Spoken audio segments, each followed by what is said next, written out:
All right, so we are back looking to see who's running the show for the next 4 years, right? The results are coming in. It is 7:40 p.m., so not a whole lot's coming in, but Trump's ahead now, so we'll see what happens. Okay, so we were looking at this particular example, and this is the answer, and I want to see how we come about it, okay? So I'm going to go through this particular Excel sheet that I've developed and go through some of the math, and I think you'll find this is pretty straightforward. So the first thing that we're looking at are some shears, okay? Now right off the bat, of course, I'm noticing a tad of a typo because that's supposed to be X in inches, but I think you could probably figure that out, that, you know, if this is 14, that's 168, 14 times 12. Okay, so what we're looking at is the very beginning of the beam and looking out. So if you want, you can think of it like this. You know, here's the beam, there's the support, so this is X equals 0, this is, you know, X equals 10, or what have you. All right, sound good? So away from the support, the shears are going to decrease. Sound good?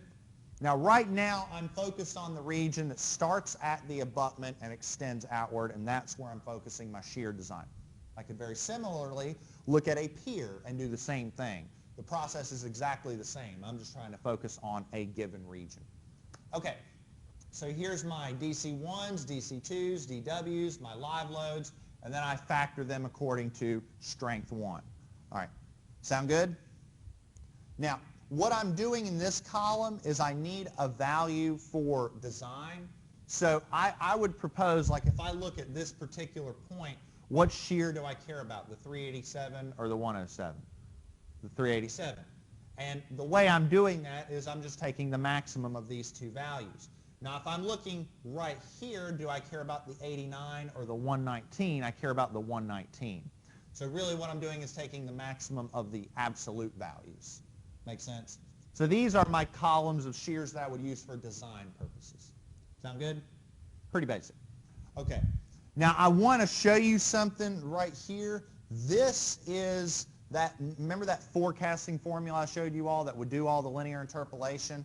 I put this here just to show you. So, you know, for instance, if I put in X equals 200, you know, it recognizes that I need to interpolate between here and here because this is X equals 168 and this is X equals 336. So it's interpolating between the two and it's coming up with 289.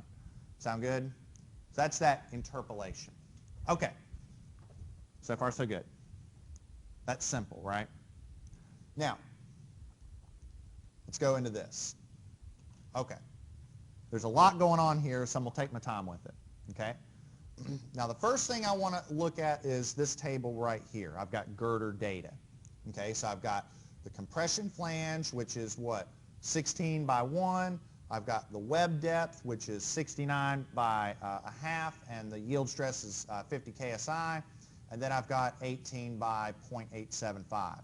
Now, technically right here, if you look, there is a flange transition because the flange gets thicker later on in the span, but it really doesn't matter for what we're doing. All right. Sound good? Anybody have any questions? All right. Well, what's happening with this bridge is that the moment demand's getting larger in the middle, so they made the flange thicker. Essentially. It doesn't really matter for what we're doing. Ultimately, we really only care about the web. Sound good? Now, notice how I've got a bunch of rows that all say the same thing. Okay? Now, the reason for that is this. You know, each of these rows essentially represents a panel. So the first row, we're talking about this panel. And the second row, we're talking about this one and this one. Sound good? All right. So ultimately, I'm going to need to design 3 panels for this shape. Okay? Now, I have 4 lines. I don't need anything here, but you'll see why I've got that here in a second. All right. Sound good? Everybody good? Oh. All right. Now, All right, so everybody cool with this data? All right. Now I want to look at a couple notes. So the first cross frame is located 24 feet from the support. The next cross frame, 48 feet from the support. So that's 288 inches and 576 inches. All right, so for you using the Excel sheet. Also, if you're interested, the solution's in here, but I want to iterate and play around with it a little bit and see what's going on. This note is why we don't need that last row of the Excel sheet for design. The values are necessary because we're going to need that for the stiffeners. Okay, sound good? Now, we already determined that we need stiffeners in this region. Okay, we need stiffeners. So I'm going to have to put a stiffener somewhere right here, my first stiffener. So I've got to place a stiffener somewhere from x equals 0 to x equals 103.5. How did I come up with 103.5? Well, for that first panel, I have to have a max spacing of 1.5 times the depth. Sound good? Everything else is 3 times the depth. So my panel's got to be somewhere between 0 and 103.5. Let's just guess 50. Doesn't really matter. Let's just guess 50. All right. So let's just guess 50. All right. So based on that guess, the first thing I'm going to do is I'm going to compute C, that shear buckling ratio. Okay? Now how do I compute that? It's this nice pretty little image right here. Okay, so the first thing I compute is K, which is 5 plus 5 over D naught over D squared. D naught is what I just guessed, that 50, because that's where that panel is. Okay? All right, so there's that. Limit 1 and limit 2, what's limit 1 and limit 2? That's this and this, the 1.12 square root of EK over FY and 1.4 square root of EK over FY. Right? Excuse me. D over TW, that's the web slenderness. So D over TW calculated over there. Region. Okay, let me highlight this. This region is a big if-then statement. Okay, now the way this works in Excel is, if a value is less than or equal to another one, it's plastic. If not, then you just sort of keep going from there. All right, so here's the notation. It's pretty basic, pretty straightforward. If this value is less than or equal to this, it's plastic. If the value is greater than this and less than or equal to that, it's inelastic or it's elastic, or plastic, inelastic, elastic. So region 1, region 2, region 3. Sound good? Now, if we are in region 1, then C is 1, right? If we're in region 2, how do we compute it? Well, it's this nice, pretty little formula right there, and region 3, there's your pretty little formula. The last thing we need to do is make a determination which C matters. And since we're in the elastic range, that's the one that matters. Sound good? So here's the whole point. Okay? If I change this to, let's say, 60, it updates everything else. Sound good? Everybody okay with that? Okay, now, let's look at the capacity. Okay, now, for this first panel, we're not allowed to use tension field action. So all we can use is the straight capacity. In other words, this times that. That's it for that first panel. We can't develop those tension fields because it's an end panel. Okay? So, what's our capacity? The plastic capacity times that. So 1,000.5 times this comes out to about 555, right? So that's the capacity. That's how much it can hold up. This is the capacity, or this is the shear that is on that panel, right? The maximum shear on that panel, which is this. We're starting at x equals 0, so it's the 387.75. Sound good? All right. So is this an adequate design? Well, yeah, I mean, it can hold up 555 and only needs to hold up 387, so it's good, right? Now, what I want to do is place these stiffeners as far apart as possible because I don't want to keep placing these. So let me go to View, Freeze Panes so that I can scroll over a little bit and hold that. Okay, so watch what happens when I take this, see this panel dimension of 60? Watch what happens when I make it larger, 65. The capacity gets smaller, right? I'm taking those stiffeners and I'm placing them farther and farther apart. The farther apart I place them, I get to a point where it gets weaker, right? So 65 works. What about 70? 70 works. 75, 80, 85, 90. Ooh, 90 doesn't work, right? Too far. So 85 works. Was it 86 works? 87 works. 88. Oh, 88 doesn't work, right? So that first panel, I ought to place that at 87 inches. So go into this. Remember I said here's the answer. There's the answer. That first stiffener is 87 inches. Sound good? Not too bad, right? Now let's keep going. So now we have sort of a final answer. So our first answer is from 0 to 87, there's a panel. Let's unfreeze that so I can see what's going on. Sound good? Now let's go to panel number 2. So same dimensions, but look at this. The dimensions have to start from x equals 87 to the next value. You see what I mean? So see how the x coordinates sort of, progress? So I have to go anywhere from 87 to 207. Let's go with a panel width of, I don't know, 100. Sounds good, right? All right. Same story. Compute a K, compute the limits, D over TW. Is it elastic? Here's the possible values. There's C. Sound good? Same story.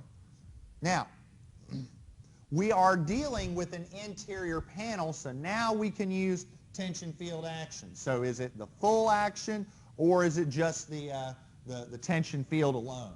So if you look, we either have full tension field action or reduced tension field action. This is the plus that beam behavior. This is just the tension field by itself.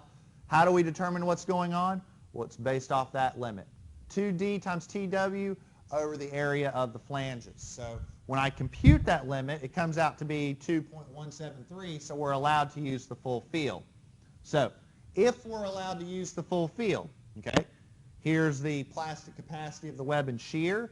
Here's the panel aspect ratio, D0 over D. Here's the full capacity and here's the reduced capacity. I'm calculating both of them, and since we've got full, that's our capacity we're using now. Sound good? Now, there's the capacity. There's how much it can hold up. Are we good? We're good, right? Now, the farther apart I space that panel, the better. In fact, I could go all the way to, 110, 120. I could use 120, and that'll take me all the way to 207, and I believe it still works, right? But I propose an advantageous location is actually to use, hold on, 201. Actually, yeah. Let me do. I could use the 207, and that would work. Yeah, sorry. I could use the 207 and that would work, but I propose an advantageous solution is to use 201. The reason why is because I'm going to have to put a plate there anyways for the cross frame. Why not double up? Why put 2 plates there? Why not just use that cross frame plate as a stiffener? Because you can do that. So, does that work? Yeah, it works. go through, get the same answer. Now, you can go through and continue the iterative process. My maximum value that I'm allowed to use is 207. If I go ahead and try the maximum value, I find that, lo and behold, it does in fact work. And if I go through and look at my next one, was that next cross frame is at 576. I believe I end up using, was it 81, because that puts me at 576. Make sense? So here's my actual results of my design, okay? I have a stiffener at 87 inches, and then another one 201, another one 207, and technically there's a stiffener right about here that's 81 inches apart, that, or 81 inches from that also doubles as a cross-frame connection plate, but we didn't really need it there. Does that make sense? That's an important concept to go through, so I want to see if anybody has any questions. Anybody have any questions? It's not too bad, right? I posted the sheet so you all can have that. Sound good? All right. All right. So the next thing that we're going to talk about is the actual stiffeners themselves. The stiffeners they've got to be bulky enough to resist all those shear forces within a given panel. But they're pretty rote from a design standpoint. Okay?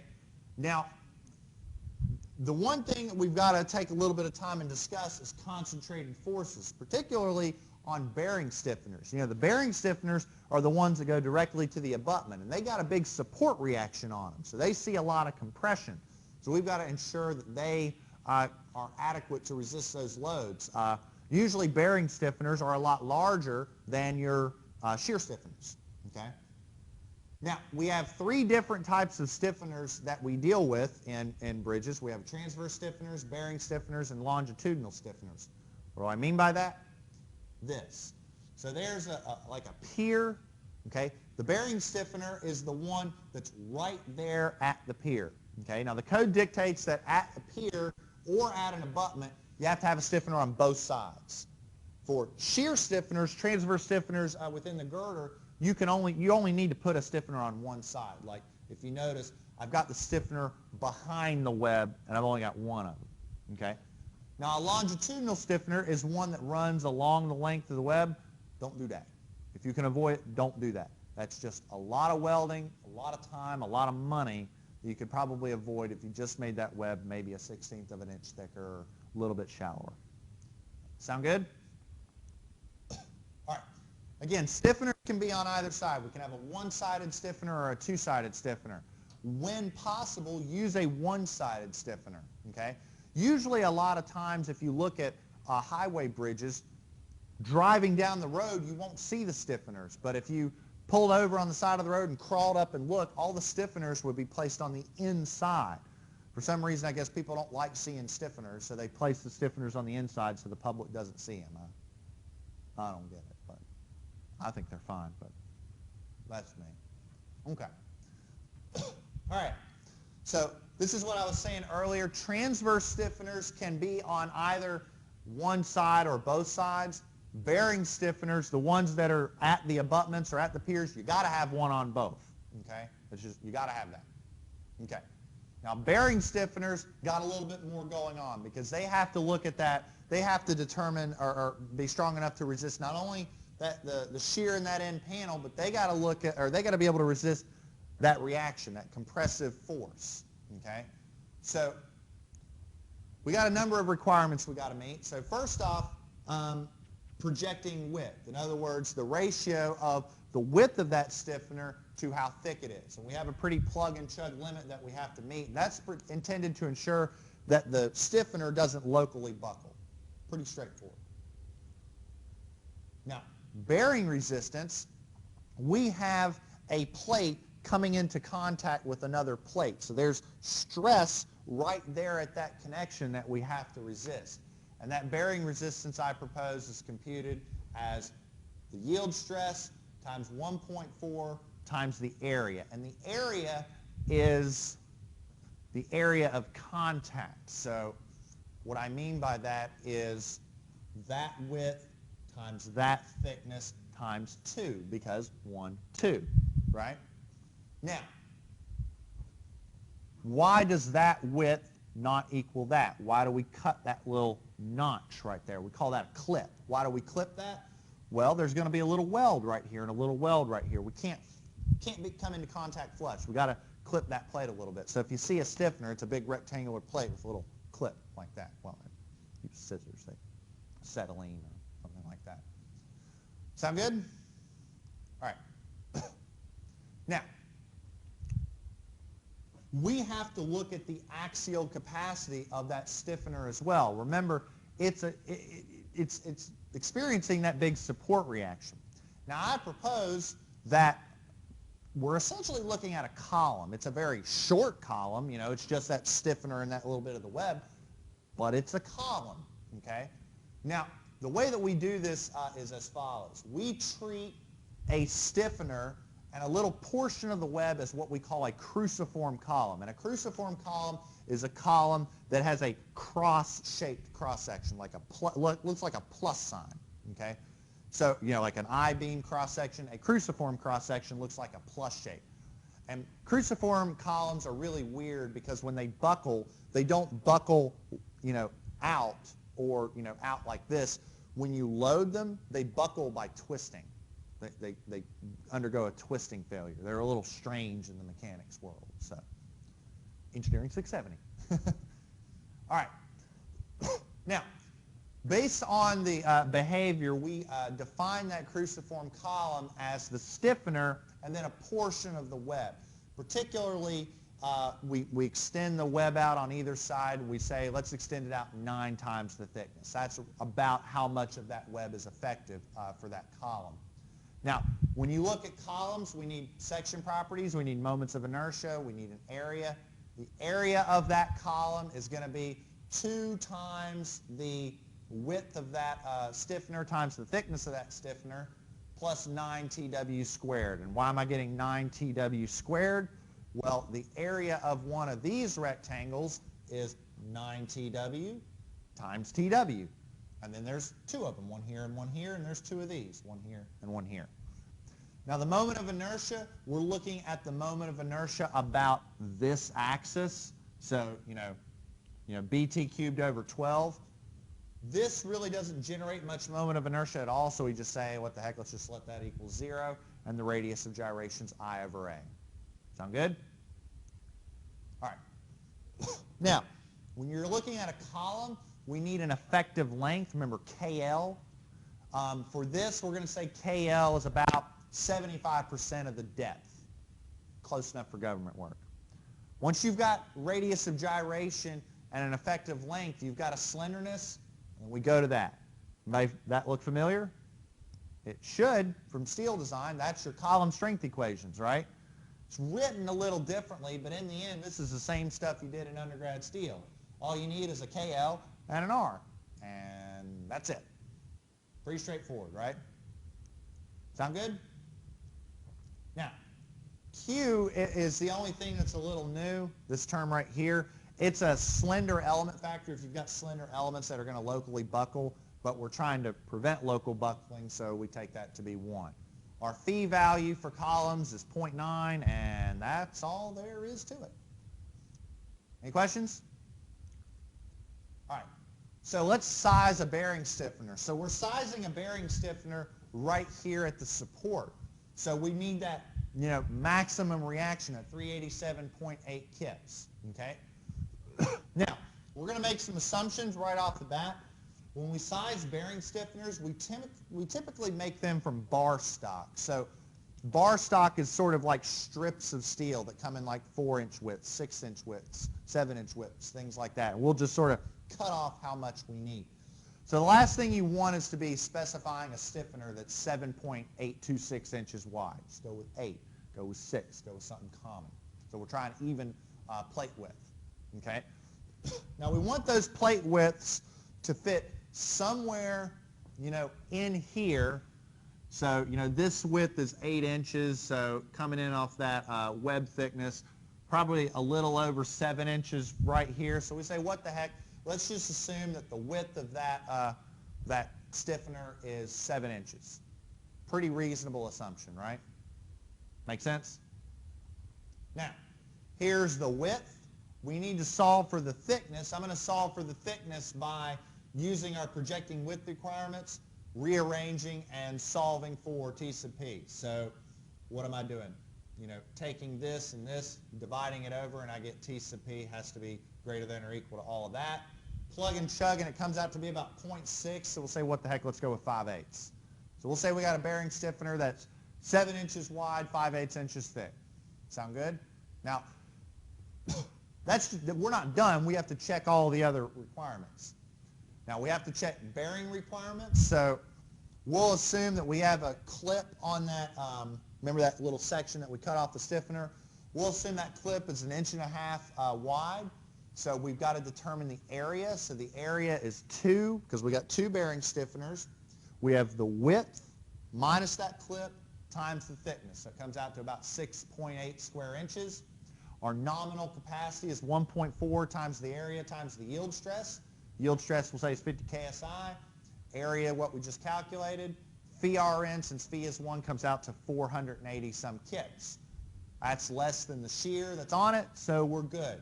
So that thing in the blue box, that's a performance ratio, right? Remember how we take the load over the capacity, and if that number is bigger than 1, we got problems. So that's good. Questions? All right. For the axial capacity, we need some properties. We need the area, again, very plug and chug. We need the moment of inertia, again, very plug and chug. We need the radius of gyration, very plug and chug. KL is 0.75 times the web depth, which comes out to about 51.75 inches. And Q is automatically 1 for these calcs. So we calculate our Euler buckling load, pi squared EA over the slenderness squared. Calculate our squash load, Q times Fy times the area. And then it goes back to the old column equations that you did back in undergrad steel. Or if you took advanced steel here, you probably saw these as well. Inelastic buckling, elastic buckling. This ratio is going to dictate, I believe, inelastic buckling. Let's see. Oh yeah, way inelastic. So here's our capacity. Plug and chug, and you'll get a capacity of, what is that, 586.5? Way larger than our factored shear, so we're good. So that bearing stiffener is adequate, a 7 by 5/8. Yes, sir?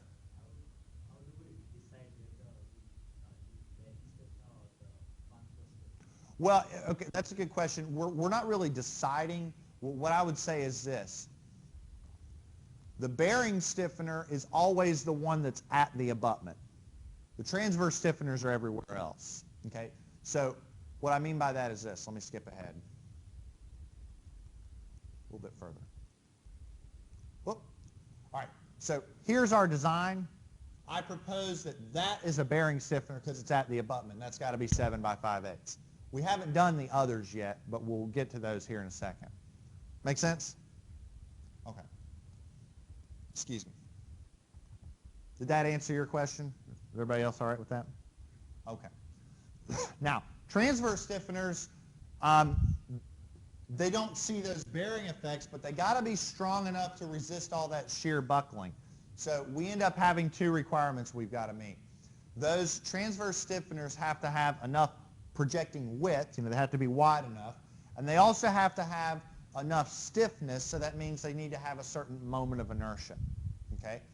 Now, projecting width requirements, this is just to ensure that they're wide enough to resist your compression flange. So there's 2 of them, and you really just take the governing one. The width of that stiffener has to be greater than or equal to 2 plus d over 30. And that ratio also has to be in between 16 times the thickness and the width of the flange over 4. Again, pretty plug and chug and pretty straightforward approach. Now, the actual moment of inertia requirements for a stiffener come from stuff that was, or the basic ones come from stuff that was derived back in the 50s. It's just trying to ensure that they have enough stiffness to resist the buckling of the web. So it's, your moment of inertia is just BT cubed times an adjustment factor, and as long as it's bigger than the limit, then we're good. The problem is we do have to tweak this a little bit when we're dealing with two things. Number one, this classical solution deals with elastic buckling. So because we have the potential for inelastic capacity, we have to use an upper bound. Again, I know the equations are nasty, but it's plug and chug stuff. Critical buckling stress, a ratio of yield stresses, and another limit. The only other tweak that we have to consider is tension field action. A lot of these classical solutions didn't consider the fact that the web could hold up load well past buckling. So this is a following limit that's suggested in the spec. It's basically linear interpolation. Pretty straightforward stuff. Don't worry, we'll exercise this. All right. Let's design transverse stiffeners for our girder. Okay. Let me go forward. Okay. All right. Let's design transverse stiffeners for our girder. Now, remember some of those rules of thumb for girder sizing we did last week? How wide and thick plates should be and whatnot. Stiffeners, by and large, just based on plate availability and a little bit of common sense on the fab shop side, really shouldn't be thinner than a 1/2 inch. Okay? So we're going to just take a stiffener thickness to be a 1/2 inch. Now, our projecting width requirements tell us that we have to have a projecting width or a width of that stiffener somewhere between 4.3 and 8 inches. How am I coming up with that? Well, the projecting width has to be greater than or equal to 2 plus d over 30. 2 plus d over 30 in this case is 4.3. And it's got to be somewhere between 16 times the thickness, which is 8 inches, and the flange, the compression flange width over 4, which is 4 inches. So aggregating all this, it's got to be somewhere between 4.3 and 8. Sound good? All right. It's iterative, so we go back to using Excel. So let me sort of explain what's going on the Excel. So here's our design, and this is our final answer, right? What I've done is this, okay? These are all panels, and really what we're concerned about is the line between the panels, because that's where the stiffener is. So if you look at the transverse stiffener layout, I want to show you how it's working out. So see how I've got panel 1, panel 2, panel 3, and panel 4? These dimensions came from what I sized on the previous page. All right? Now this is panel 1, this is panel 2. So, like if I look right here, panel 1 and panel 2, what I care about is that. I want to look at that stiffener. So I care about that line in between. Sound good? Now, let me delete all these. Okay, so here's our stiffener thickness. We went with 1/2 inch. We know it's got to be somewhere between 4.3 and 8, right? So let's just say, what the heck? Let's just assume 5. So based on that, I can compute a moment of inertia, and I can compute a aspect ratio, or that panel width. My limiting moments of inertia, again, very plug and chug, pretty straightforward. I'm computing each of these values using the expressions that you see up here. Here's the effective width of that panel. There's J, that adjustment constant for our moment of inertia. There's our critical buckling stress for the stiffener, our ratio of our yield stresses, and that upper bound. Now, we're going to need a number of relevant shear forces. We need V sub U, which is the maximum shear that panel is seeing. We're going to need the critical buckling stress, which is just, excuse me, which comes from over here. We got that from the previous page, C and then phi V critical. We also need our shear capacity, which we calculated in the previous section. Now, here's the deal. We calculated our moment of inertia of the panel over here. We have the following limit. So, if we have a panel that doesn't require tension field action like the end panel, this must be bigger than the minimum of our two floors. If we do require tension field action, which is in those interior panels, remember we can't use tension field action at the end, but in the interior we're more than welcome to, we've got that linear fit in just linear interpolation. So if I go with a 5-inch stiffener, I find it's not good enough. I got to make that stiffener wider. So I say, well, maybe I'll make it 6 inches wide. Not good. How about 7? That did it. So that first stiffener, we got to bump that up a little bit. It's got to be 7.5 inches. This one and this one, however, because the shear forces are lower, I can get by with using a smaller stiffener. In other words, it's got to be between 4.3 and 8. Let's just do 5. Go through and compute everything, and we find those are good. That's it. That is shear design in a nutshell. So you use all those rules of thumb to size your flanges and your webs. You do your moment capacity check to see if they're good. Next step, start laying out your stiffeners for shear. And it's funny how your girder is starting to come to life. Any questions? All right.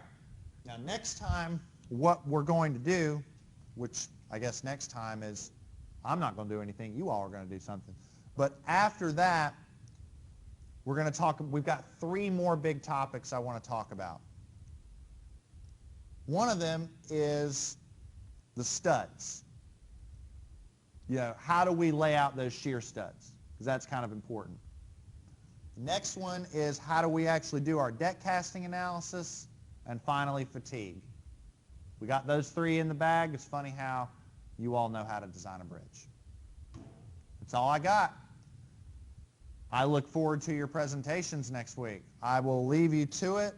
I know I threw a bunch of equations at you, but hey, you made it through it, and now you can look to see Clinton has 44 electoral votes and Trump has 51 electoral votes.